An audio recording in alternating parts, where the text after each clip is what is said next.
Hi friends, నేను మీ Rajini. Welcome to trendy and healthy recipes. ఈరోజు మనం చేసుకోబోయే రెసిపీ వచ్చేసి మునగాకు పెసరపప్పు కర్రీ అండి. ఇది హెల్త్ వైజ్ చాలా మంచిది.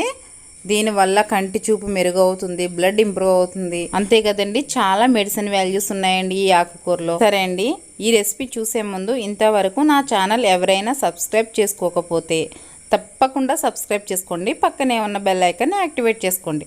సరే అండి, స్టార్ట్ చేద్దాం.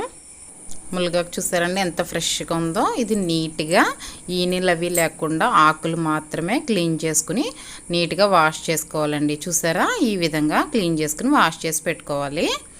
ఇప్పుడు స్టవ్ మీద కొంచెం వాటర్ పెట్టానండి. నేను ఆల్రెడీ పప్పుని వాష్ చేసి పెట్టుకున్నాను. పెసరపప్పు తీసుకున్నానండి, నేను నీట్గా వాష్ చేసుకున్నాను. ఇప్పుడు ఈ పప్పుని వాటర్లో వేసుకుందాం. పప్పు ములిగేంత వరకు వేసుకుంటే సరిపోద్దండి, వాటర్ ఎక్కువ వేయొద్దు. పచ్చిమిర్చి వేసాను, ఒక 5 పచ్చిమిర్చి వేసాను. ఆకుకూర క్లీన్ చేసి పెట్టుకున్నాం కదా, ఈ ఆకుకూర అంతా వేసేసానండి. మనం పప్పు ములిగేంత వరకు వేస్తే సరిపోతుంది. వాటరు ఎక్కువ వేయకూడదు, ఎక్కువ వేస్తే మళ్ళీ పప్పు మెత్తగా అయిపోద్ది. ఈ విధంగా ఒకసారి అంతా బాగా మిక్స్ అయ్యేటట్టు కలుపుకుందాం. మనం ఈ ఆకుకూరలో ఉన్న వాటరు, మనం వేసిన వాటరు కరెక్ట్గా సరిపోద్దండి, ఎక్కువ వేయకూడదు. లిడ్ క్లోజ్ చేద్దాం. ఒక 10 మినిట్స్లో పప్పు రెడీ అయిపోద్దండి. చూసారా, ఒక 10 మినిట్స్ అయింది, పప్పు ఉడికిపోయిందండి. ఇంకా బాగా ఉడికిపోకూడదు. ఇప్పుడు సాల్ట్ వేసుకుందాం, అలాగే కారం కూడా వేసుకుందామండి, అలాగే చిటికెడు పసుపు.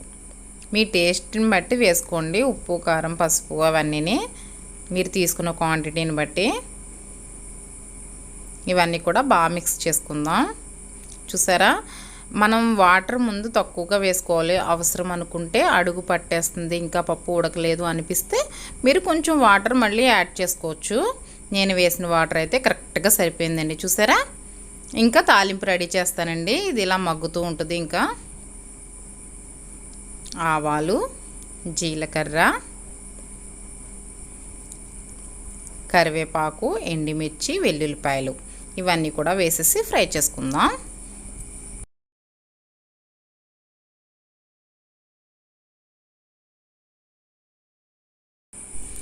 పోపు ఫ్రై అయిపోయిందండి.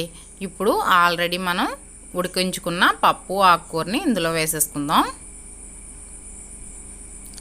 చూసారా, ఇలాగా పలుకుగా ఉంటేనే పర్ఫెక్ట్గా వస్తుంది పప్పు, చాలా బాగుంటుందండి. ఒక్క 2 మినిట్స్ ఇది ఫ్రై చేసుకోవాలి ఇలాగా. చూసారా ఎంత బాగుందో. ఇప్పుడు ఇందులో కొబ్బరి కూర వేసుకుంటున్నానండి. మీకు ఇష్టమైతే ఉంటే వేసుకోవచ్చండి, లేకపోతే లేదు. ఇది ఆప్షనల్ మాత్రమే. వేసుకుంటే చాలా బాగుంటుందండి టేస్ట్. దీనికి కొబ్బరి వేసిన తర్వాత ఎక్కువసేపు ఫ్రై చేయక్కర్లేదండి. ఇంకా మనం దీనికి కాంబినేషన్గా ఏదైనా రసం పెట్టుకుంటే సరిపోతుందండి, చాలా బాగుంటుందండి. రసం విత్ ఈ పప్పు అంతే, ఇంకేం అవసరం లేదు. చాలా టేస్ట్గా ఉంటుందండి, చాలా హెల్తీ కూడా. తప్పకుండా ట్రై చేయండి. ఏ విధంగా వచ్చిందో కామెంట్ సెక్షన్లో తెలియచేయండి. ఈ వీడియో కనుక మీకు నచ్చినట్లయితే ఒక లైక్ చేయండి, మీ ఫ్రెండ్స్కి షేర్ చేయండి.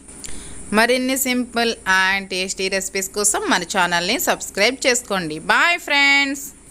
Thank you for watching. Please like, share and subscribe my channel.